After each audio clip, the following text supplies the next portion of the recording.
memang melihat perkembangan tentang stigma COVID-19 yang begitu pesat nih belakangan ini, kan banyak yang informasi yang kurang benar. Biasanya ibu-ibu ya kompleks suka ada di grup WhatsApp gitu, dapat terus berdasarkan ini dicek dulu sumbernya ada atau enggak, jelas atau enggak. Itu sih yang bisa masyarakat lakukan. Kalau misalnya enggak, jangan di-share.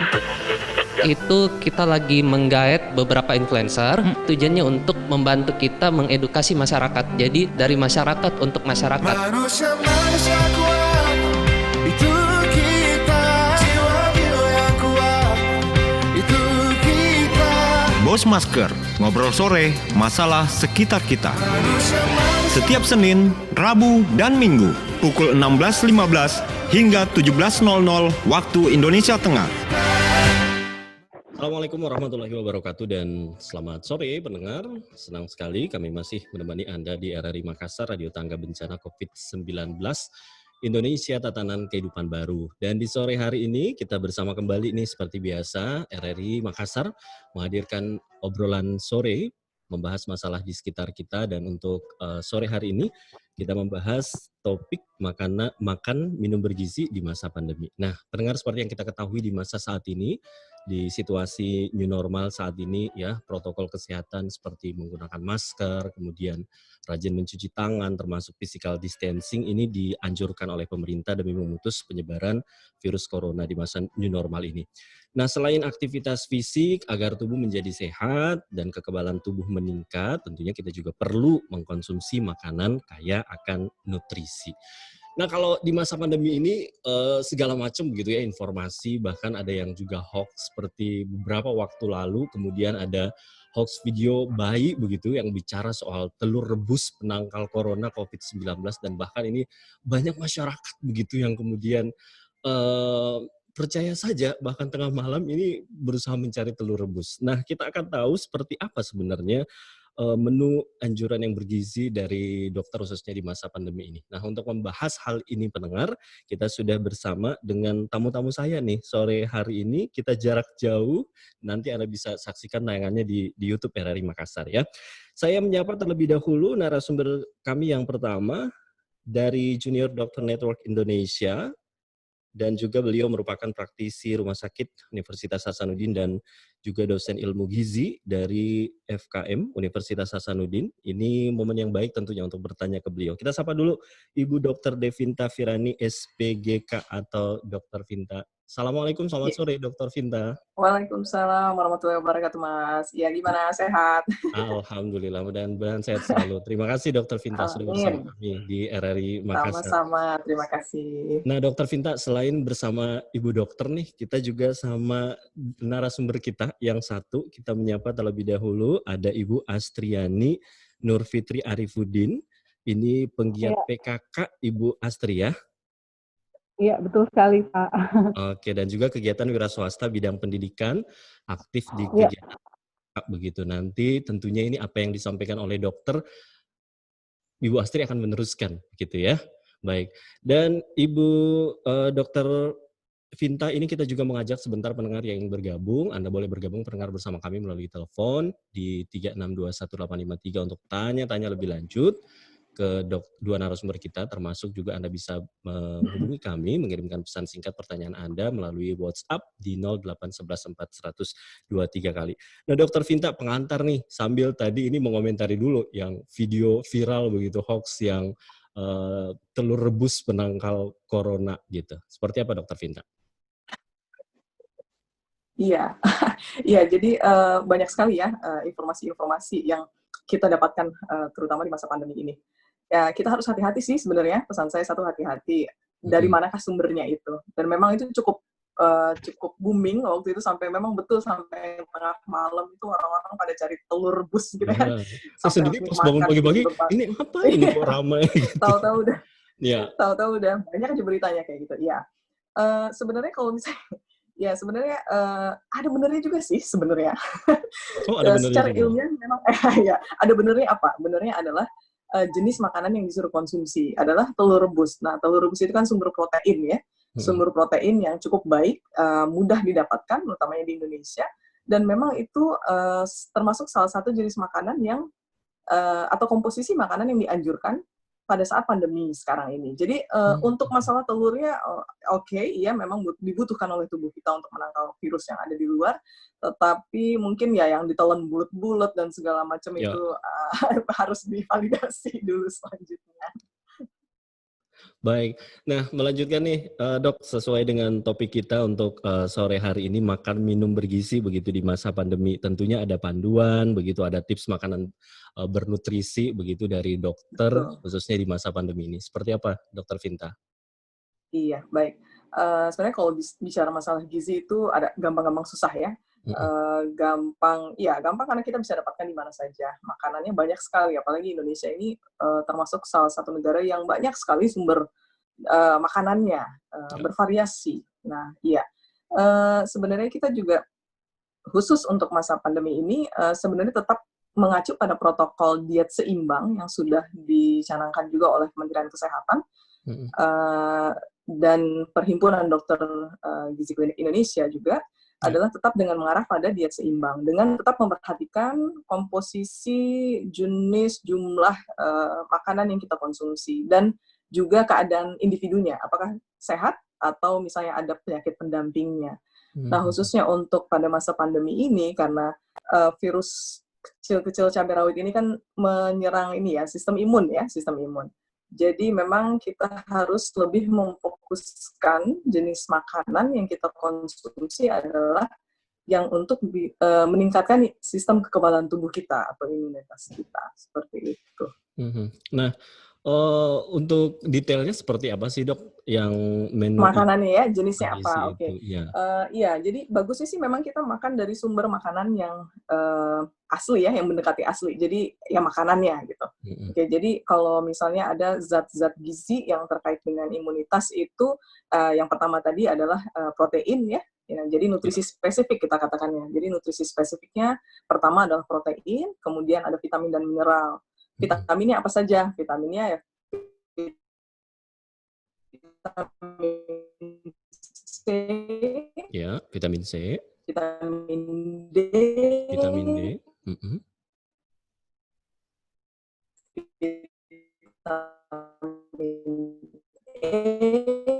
vitamin E begitu ya. Jadi mohon maaf ada banget. Ya, boleh mineralnya diulang bisa mungkin zinc, Dokter Vinta ini, selenium, mohon maaf tadi jaringannya ya agak kurang betul. bagus. Kemudian Ya. omega 3 juga. Ya, jadi ya.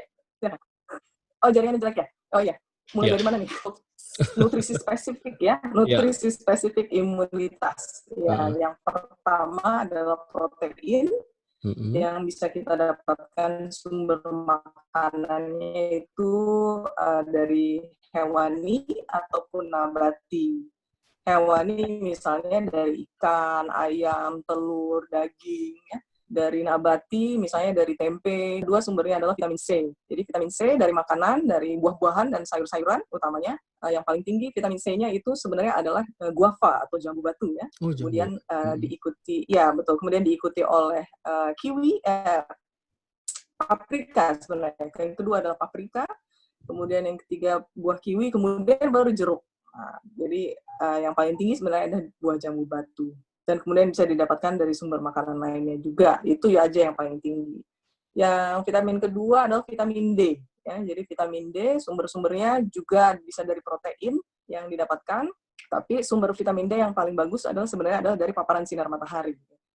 Selain dari makanan tadi daging-dagingan, bisa juga dari makanan fortifikasi dari susu misalnya, atau bahan-bahannya kayak keju, apalagi yogurt ya, yang sekarang juga orang sudah mulai banyak mengkonsumsi. Kemudian vitamin E juga dari biji-bijian kita bisa dapatkan, dari kacang kedelai, dari kacang merah, ya dari kacang-kacangan pokoknya. Kemudian bisa dapat dari omega 3 termasuk juga dari ikan, dan mineral juga. Mineral yang paling penting adalah zinc, kemudian selenium sama zat besi untuk meningkatkan imunitas. Zinc, selenium, zat besi bisa didapatkan dari kacang-kacangan dan sumber protein hewani juga bisa didapatkan mudah.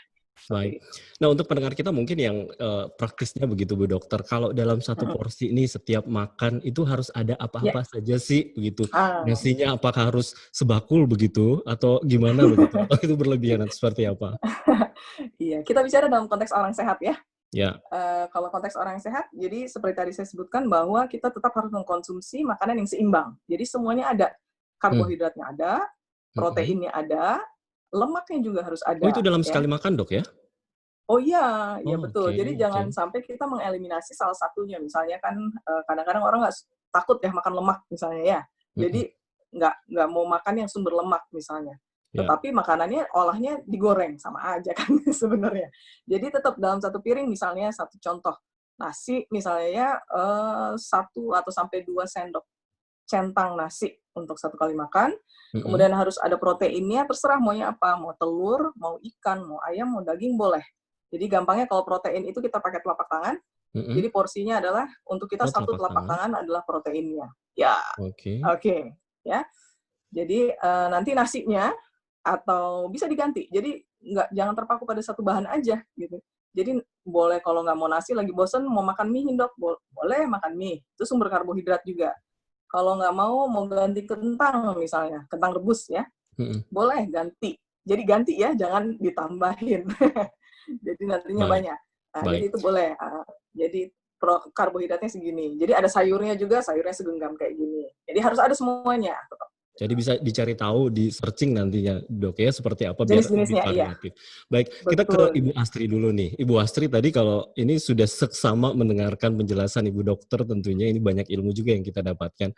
Nah, kalau tanggapan Ibu Astri sendiri gimana nih, Ibu Astri? Ada anaknya Ibu Astri juga. Baik, tentunya gizi anak juga penting nanti kita bahas. Ya, silakan Bu Astri. Iya, selamat sore. Assalamualaikum warahmatullahi wabarakatuh. Mas dan juga Ibu Dokter kita. Tadi mengenai makanan, sebenarnya selama pandemi ini kita tuh ibu-ibu di rumah agak bingung juga ya Pak, karena banyak sekali berita yang beredar baik di media sosial maupun di pergaulan kita, informasi-informasi mengenai kalau lagi pandemi seperti ini makan ini, nanti makan ini lagi. Nah kita kadang-kadang bingung.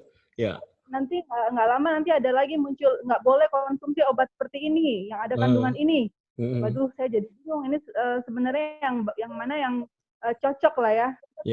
Nah dalam kondisi seperti ini memang kita harus lebih kritis ya, lebih cari tahu karena informasi-informasi yang beredar di WhatsApp group, di media sosial itu nggak bisa ditelan mentah-mentah.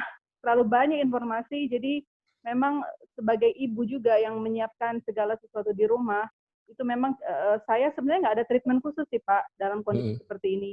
Jadi menyajikan makanan ya seperti kurang lebih sama seperti yang Ibu Dokter sudah sampaikan. Dari komposisi makanan itu nggak terlalu ada perubahan khusus dari sebelum masa pandemi dan di masa pandemi. Paling mungkin kita tambah dengan suplai vitamin, itu untuk terutama untuk meningkatkan daya tahan tubuh. Jadi orang di keluarga yang mungkin sering beraktivitas di luar rumah itu yang lebih kita fokuskan untuk konsumsi vitamin untuk menambah daya tahan tubuh. Baik. Nah, Dokter Vinta, kalau tadi menanggapi nih apa yang disampaikan Ibu Astri, termasuk juga mungkin mendengar kita. Sambil kita juga menunggu nih Dokter Vinta dan juga Ibu Astri, penelpon yang ingin bergabung, ingin tanya-tanya seputar masalah gizi di masa pandemi ini boleh. Kami ingatkan kembali pendengar di 0411 362 1853, telepon interaktif kami itu. Dan juga selama perbincangan kita Anda boleh bergabung melalui pesan singkat di 0811 400 23 kali. Tadi apa yang disampaikan oleh Ibu Astri nih, bingung gitu dengan banyaknya informasi yang beredar. Itu biar benar begitu, itu apa yang harus dilakukan Ibu Dokter? Iya, ya. Yang pertama sekali lagi mencari tahu dulu sumbernya dari mana gitu kan ya. Mencari tahu sumbernya dari mana. Iya, betul. Kan biasanya kalau seharusnya sih broadcast yang benar adalah dengan mencantumkan referensinya. Satu kan ya. Jadi kalau misalnya itu pun kita jangan langsung percaya juga. Jadi kita coba cek, validasi, cross-check referensinya betulkah atau tidak, seperti itu. Karena memang ya banyak juga sih beredar, ada yang benar, ada yang enggak, kayak gitu. Jadi palingan kalau, termasuk juga ibu saya, jadi di grup tetangga, di grup apa gitu kan ya, biasanya ada broadcast-broadcast seperti itu, jangan makan ini dengan ini, atau misalnya ya tadi yang telur tadi itu, jangan minum misalnya jus jeruk habis makan apa gitu, atau sementara lagi makan apa, itu banyak sekali ya. Jadi memang di cross check dulu, jadi coba cari validasi dulu beritanya. Kalau misalnya dari jurnal-jurnal memang yang bisa dipercaya dan ada penelitiannya, itu saya rasa sah-sah saja untuk diikuti. Kalau mau ya mudahnya juga kalau misalnya mencari tahu gimana sih caranya, misalnya kayak gitu. Ada itu yang piramida diet gizi seimbang yang dari Kemkes itu banyak juga leaflet-leafletnya. Jadi kita bisa tahu komponen makanan-makanan apa saja yang perlu dikonsumsi untuk usia-usia tertentu juga bisa dilihat di situ. Sebenarnya lebih mudahnya. Baik. Jadi cukup jelas begitu ya. Ini harus mencari tahu sumbernya di mana. Termasuk juga nanti Ibu Astri mungkin bisa komunikasi nanti nih sama Ibu Dokter Pinta begitu ya, biar lebih jelas. Nah, Bu Dokter, kalau pengolahan makanan sendiri begitu, ini apakah rebus, digoreng, atau dikukus, atau seperti apa yang sebaiknya? Iya. Sebenarnya kalau untuk yang masa pandemi tidak ada yang terlalu khusus ya untuk pengolahan makanannya. Ya. Cuma memang kita menganjurkan secara umum untuk menghindari pengolahan makanan yang terlalu lama. Jadi kalau misalnya diolah berulang-ulang seperti itu. Kenapa? Karena zat gizinya juga akan berkurang seiring dengan semakin seringnya kita mengolah makanan tersebut. Tetapi juga tentunya kita harus memperhatikan jangan sampai kita kurang masaknya, gitu loh, kurang matang nih ceritanya. Apalagi ya virus ini kan dari mana. Jadi kita usahakan supaya kita mengkonsumsi makanan yang cukup matang, tapi jangan juga kita panaskan berulang-ulang seperti itu.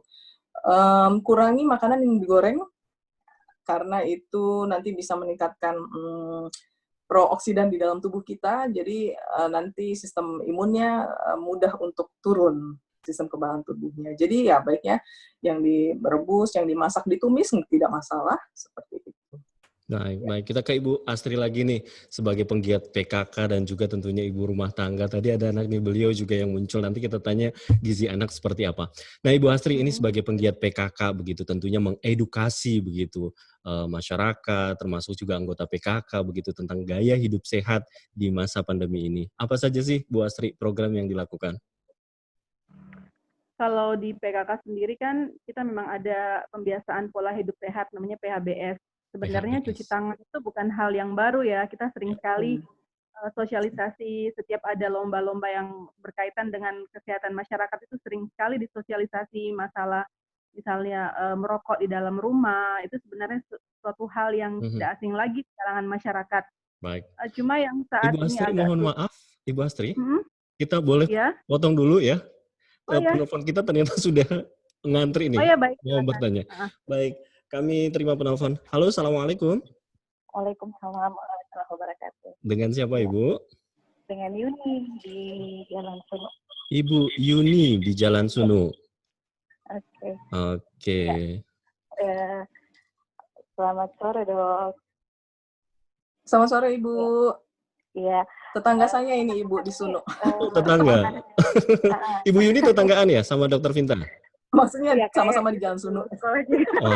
Enak nih bisa konsultasi begitu ya. Kayaknya saya kenal ini. Silakan Bu Yuni. Ya, kalau misalnya makan ikan, ini apakah bisa mencegah penyakit COVID-19 ini, Dok?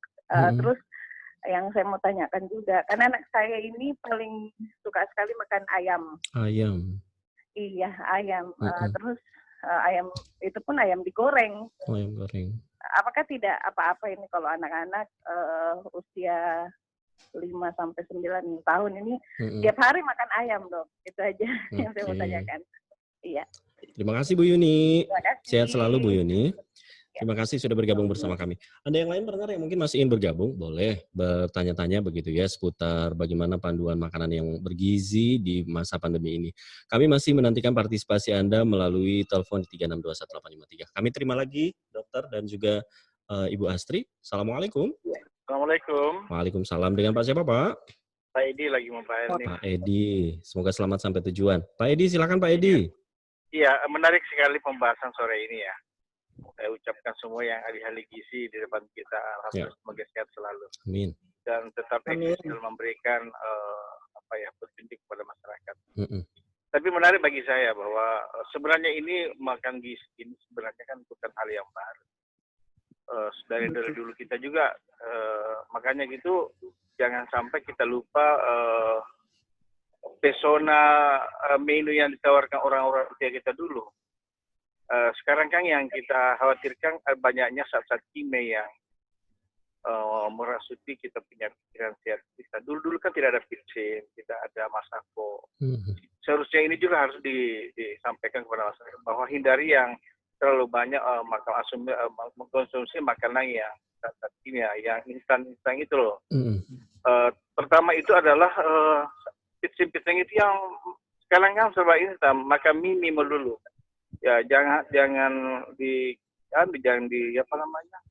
kira bahwa makanan mie terus itu adalah yang sangat bergizi atau sehat, tidaklah.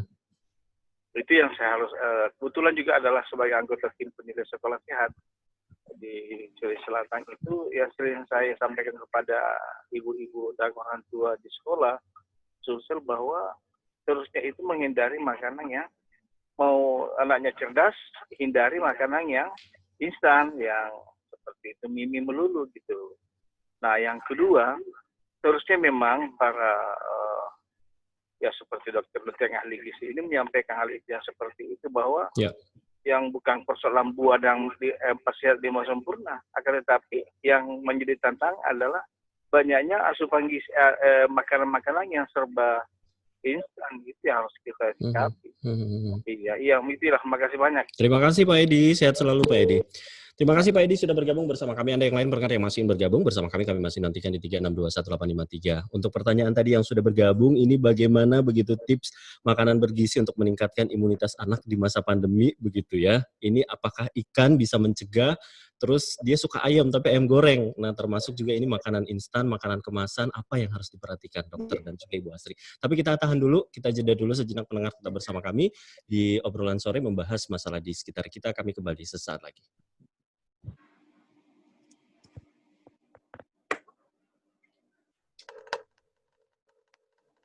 Waktunya kentongan. Untuk menghindarkan kita dari COVID-19 atau virus corona, tidak cukup dengan social distancing. WHO menganjurkan physical distancing, di mana secara fisik kita benar-benar terpisah. Paling tidak, jaga jarak aman antara satu dan lainnya. Sementara social distancing, hubungan manusia dengan manusia memang tidak bisa dipisahkan. Secara sosial, kita masih bisa membangunnya dengan media sosial, seperti WhatsApp dan sejenisnya.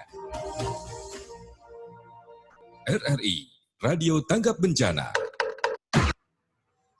5 arahan Presiden soal penerapan adaptasi kebiasaan baru, yakni pentingnya prakondisi yang ketat, yakni protokol kesehatan yang harus diikuti masyarakat seperti menggunakan masker dan lain-lain. Perhitungan yang cermat dalam mengambil kebijakan berdasarkan data dan fakta di lapangan. Menentukan prioritas sektor dan aktivitas mana yang bisa dimulai atau dibuka secara bertahap. Konsolidasi dan koordinasi pemerintah pusat dan daerah sampai ke tingkat RT terus diperkuat dengan melibatkan masyarakat bersinergi menyelesaikan persoalan besar ini. Melakukan evaluasi secara rutin, meskipun sebuah daerah kasus barunya sudah menurun. Jangan lengah, karena kondisi di lapangan sangat dinamis.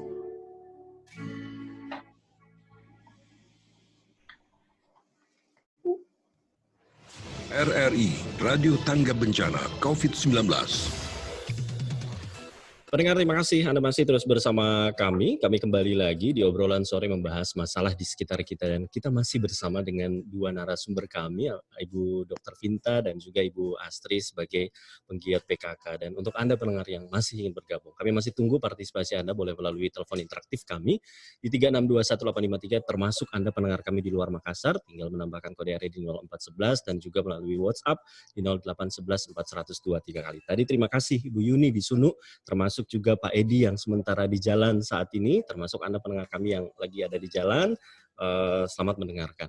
Dan ini tadi melanjutkan Ibu Astri, kalau program PKK sendiri begitu, ini seperti apa di masa pandemi ini, khususnya mengenai gaya hidup sehat ini, termasuk juga makan minum bergizi ini. Silakan Bu Astri.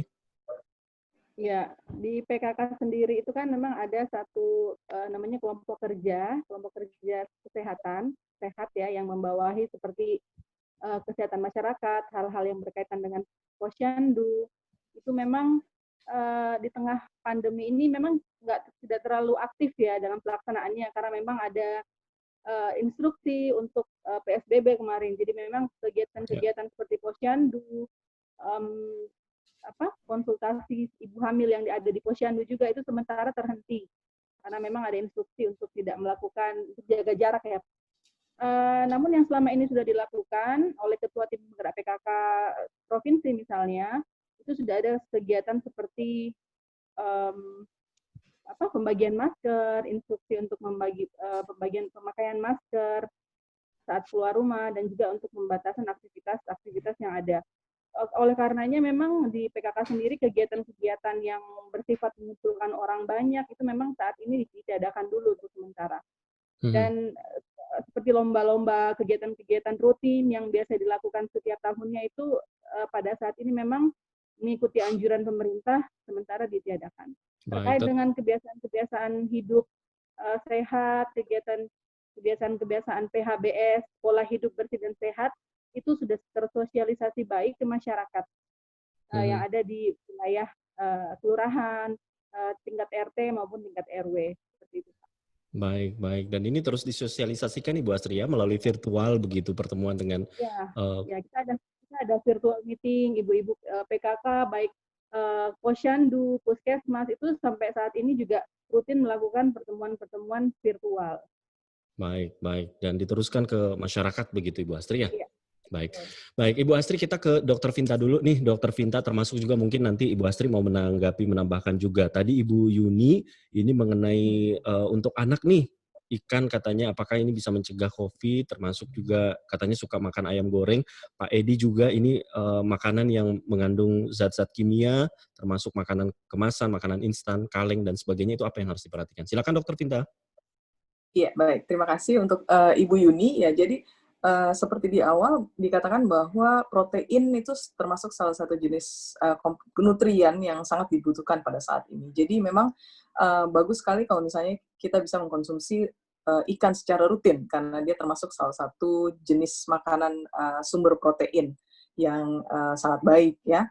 Terutama misalnya ikan laut dalam. Tapi ya kalau misalnya tidak mendapatkan ikan laut dalam, ikan apa saja juga tidak masalah, ikan laut ya. Untungnya kita juga di Makassar kan laut ya, jadi banyak sekali, cukup banyak ikan, jadi seharusnya tidak kekurangan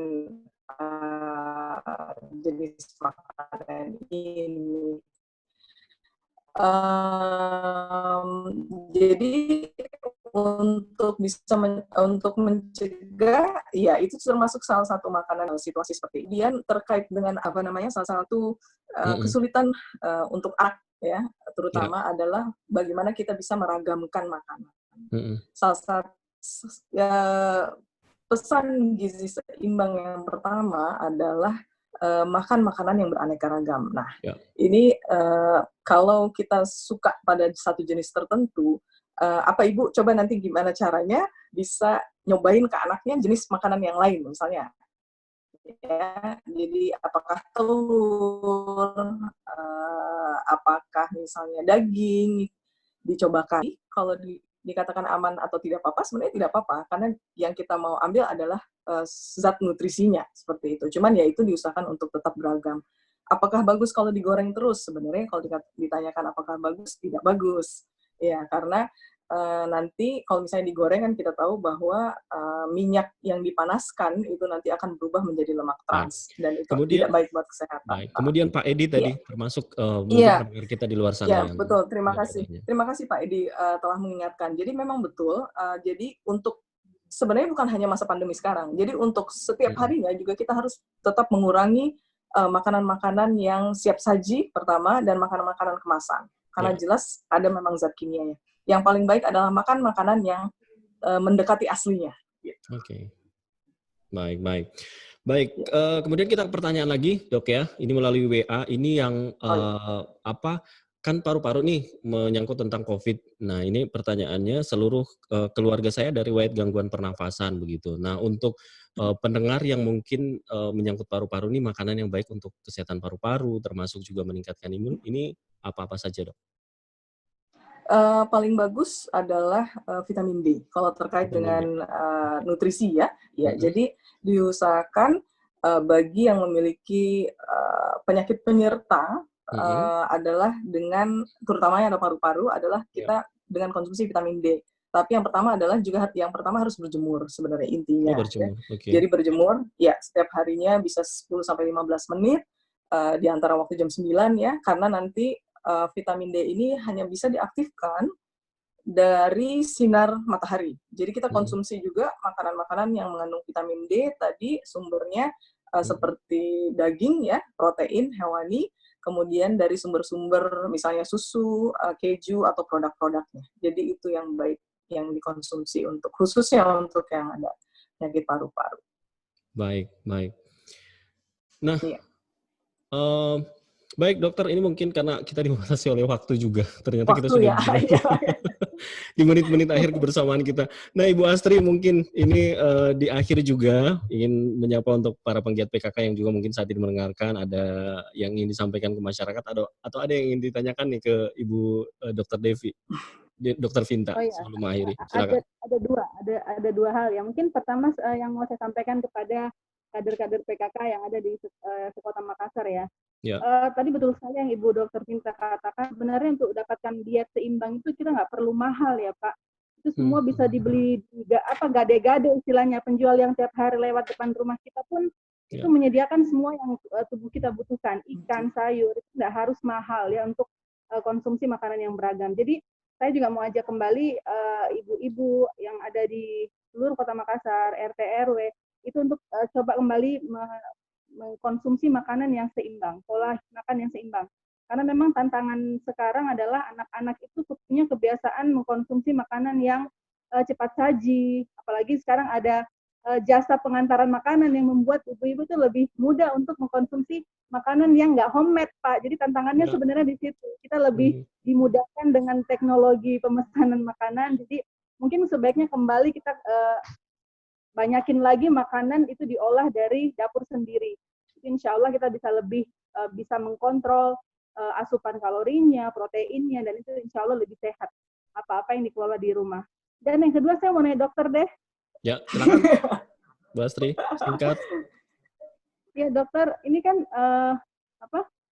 apa betul ya anak-anak kecil itu daya tahan tubuhnya lebih dalam masa pandemi ini daya tahan tubuhnya lebih baik dibanding usia-usia seperti saya, seperti kita.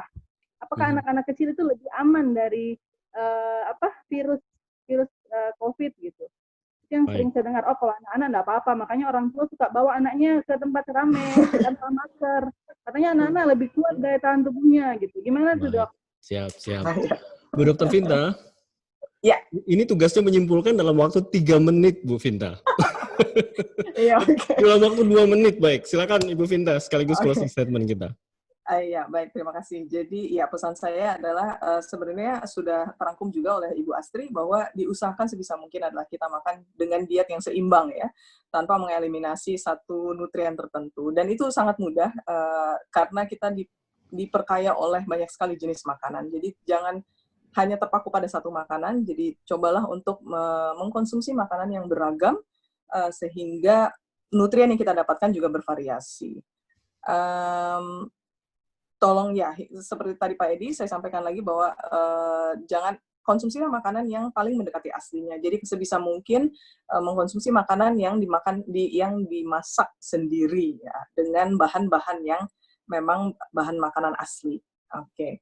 Kemudian ya saya menjawab deh pertanyaan Ibu Astri ya.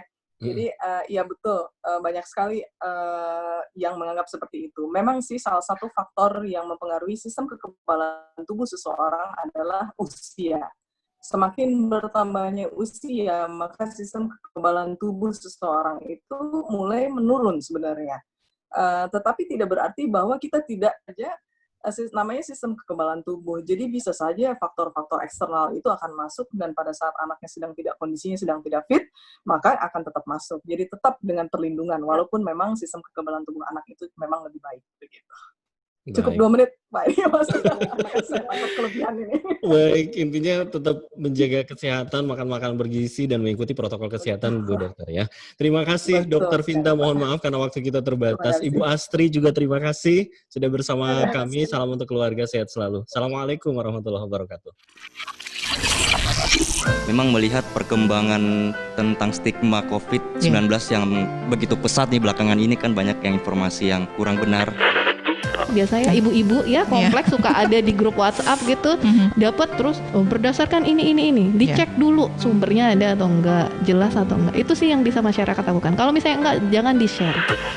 Itu kita lagi menggaet beberapa influencer, tujuannya untuk membantu kita mengedukasi masyarakat. Jadi dari masyarakat untuk masyarakat. Manusia kuat, itu kita. Jiwa yang kuat, itu kita. Bos Masker, ngobrol sore, masalah sekitar kita. Setiap Senin, Rabu, dan Minggu, pukul 16.15 hingga 17.00 waktu Indonesia Tengah.